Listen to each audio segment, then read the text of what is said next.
Hello दोस्तों, नमस्कार, आदाब, सत श्री अकाल। मैं अफरोज रिजवी TM24 टीवी में आपका इस्तकबाल जो है, आपका स्वागत है। मैं उर्दू अखबारों की राय लेके आपके सामने हाजिर हूँ। तो सबसे पहले मैं राष्ट्रीय सहारा की उन नज़रियों को पेश करूँगा जिसमें उसने अपने संपादकीय विशेष लेख में अपनी नज़रियों को पेश किया है। राष्ट्रीय सहारा उर्दू ने अपने एक संपादकीय में प्रधानमंत्री की जन धन योजना के बारे में बहुत तारीफ लिखी है। अखबार ने लिखा है कि हिंदुस्तान में लोगों की आदत है बचत करने की। तो पहले लोग बचत करते थे तो अपना घरों में पैसा रखते थे और वो बैंकों में नहीं ले जाते थे, लेकिन जब से जन धन योजना शुरू हुई उन्होंने बैंकों में ये धन जमा करना शुरू किया। तो ये पैसा देश के काम भी आया और इनके भी काम आ रहा है।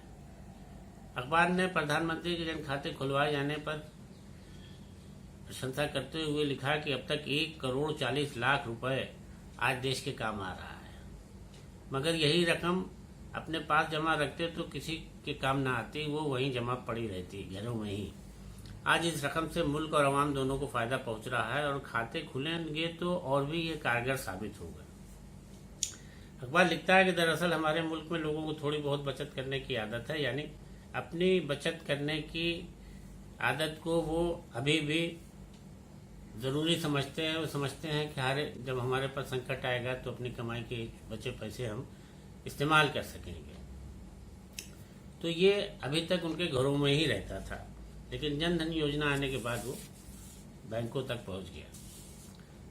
अखबार लिखता है कि 1985 में उस वक़्त भारत के प्रधानमंत्री राजीव गांधी ने इस बात पर हैरत जताई थी कि देश से जो पैसा जाता है गरीबों के और पसमानदा तबके के लिए, पिछड़ों के लिए, उसमें 15% ही उन तक पहुंच सकता है। यानी 1 रुपये में 15 पैसा तो मिलता है और 85 पैसा भ्रष्टाचार की भेंट चढ़ जाता है। लेकिन नरेंद्र मोदी जी की सरकार जब आई तो उसने जो है जन धन योजना चला करके इस दिशा में काफ़ी कंट्रोल किया है। अखबार लिखता है कि खातों के खुलने से ये फायदा बहुत बड़ा हुआ है कि लोगों को किसी भी सरकारी योजना का लाभ सीधे उनके खातों में पैसा पहुंच जाता है, मिल रहा है और उसमें कोई बेईमानी की बात बाकी नहीं रही है। तो इस तरीके से जन धन योजना में लोगों को काफ़ी फायदा हुआ है। और इसके अलावा राष्ट्रीय सहारा उर्दू ने देश की आर्थिक स्थिति पर काफ़ी तिखी टिप्पणी की है। अपने एक विशेष लेख में इस पर काफ़ी विस्तार से चर्चा की है और इसमें बड़े सुधार को लेकर जोर दिया है। कहा है कि तभी जो है ये हालात सही होंगे। अखबार ने अपने खास मजमून में टिप्पणी की है कि इस शीर्षक लगाया है कि 2 साल छोटा चीन आर्थिक दौड़ में 18 साल आगे। और चीन और भारत के मुकाबले में उसने बताया है कि किस तरीके से भारत पहले आज़ाद हुआ और चीन बाद में, लेकिन आर्थिक स्थिति में चीन की दौड़ में काफ़ी आगे। अखबार लिखता है कि गुज़श्ता पिछले तकरीबन 1.5 साल से कोरोना को लेकर जो कोहराम मचा है पूरे मुल्क में और कितने लोगों ने अपनी जान माल की नुकसान उठाया है तमाम मुल्क ने, तो उसमें सभी मुल्कों की आर्थिक स्थिति जो है बिगड़ी है, लेकिन भारत भी उसमें ज़्यादा संकट में रहा। लेकिन भारत अब जो है अपने हालात बेहतर कर रहा है। इसमें हिंदुस्तान में स्मार्ट में अब आहिस्ता आहिस्ता वो उभर रहा है, लेकिन हमारे पड़ोसी चीन ने इस दौर में काफ़ी हैरानकुन यानी आश्चर्य में डाल देने वाली ग्रोथ हासिल की है। सरकारी डाटा के मुताबिक जनवरी मार्च में छमाही यानी 3 माही में हिंदुस्तान की GDP ग्रोथ 1.6% रही, जबकि इसी अवधि में चीन की आर्थिक दर ने गुज़श्ता साल पिछले वर्ष के मुकाबले 18.3% की बढ़ोतरी दर्ज की। चीन की GDP में ये 1992 के बाद सबसे बड़ी बढ़त आई है। बहरहाल हिंदुस्तान को इस दिशा में रफ्तार चीन के मुकाबले काफ़ी कम रही है। अखबार लिखता है कि भारत को काफ़ी बड़े आर्थिक सुधार के लिए अपने कदम उठाने होंगे और उसमें जो है उसको देखना होगा कि किस तरीके से हम जो है इस दिशा में बेहतर स्थिति में पहुंच सकते हैं। अखबार इस सिलसिले में आगे लिखता है कि हिंदुस्तान 15 अगस्त सन 47 को आज़ाद हुआ और चीन 1949 में, यानी 2 साल बाद 1 अक्टूबर 1949 को, फर्क सिर्फ महज 2 साल का है। चीन जहां इस दिशा में 15.42 ट्रिलियन डॉलर हो गया है, वहीं भारत अभी भी 3 ट्रिलियन डॉलर पर ही की कगार पर पहुंच पाया है। मतलब ये कि चीन हमसे काफ़ी आगे है। अखबार लिखता है कि अब ज़रूरत है कि हिंदुस्तान में माशी इस्तेलाहात यानी आर्थिक सुधार की कई पहल की जाए, आय के सभी स्रोतों को मजबूत करने की कोशिश हो।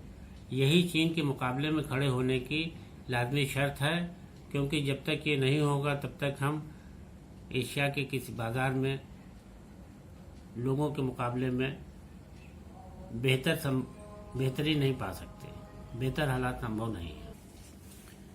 इसके अलावा और उर्दू और अखबारों ने भी अपने खास मज़ामीन तमाम मौजूद छापे हैं।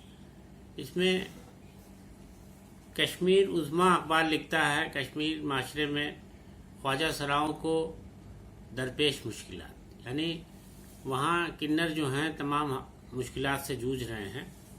और इस पर उसने अपने ख़ास मजमून में लिखा है कि किन्नरों को जो यहाँ पर भारत और पाकिस्तान दोनों खित्ते में मौजूद हैं, उन्हें तमाम तरह की दिक्कतों का सामना करना पड़ रहा है। लोग उनसे बातचीत करने को भी दूरी रखते हैं, ऐसे में वो अपने को बहुत ही अलग थलग महसूस करते हैं। तो सरकार को चाहिए कि अपने वसाइल से, अपने स्रोत से जो भी मुमकिन हो सके उनके हक में करे।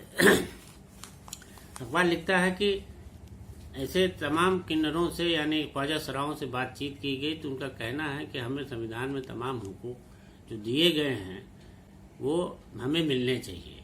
और इसके सिलसिले में हमने हाई कोर्ट से भी रुजू किया है। हाई कोर्ट में भी कहा है कि वो इस तरह के आदेश दे कि सरकार ख्वाजा सराओं को उनका सम्मानजनक हक दे और वो अपनी ज़िंदगी बेहतर कर सके। अखबार ने इसके लिए तमाम उन असरदार लोगों से, संगठनों से भी अपील की है कि वो भी इनके लिए ऐसा करें कि वो अपना हक पा सके। इसके अलावा जंग अखबार ने जो पाकिस्तान से छपता है, काबुल पर और अमेरिका की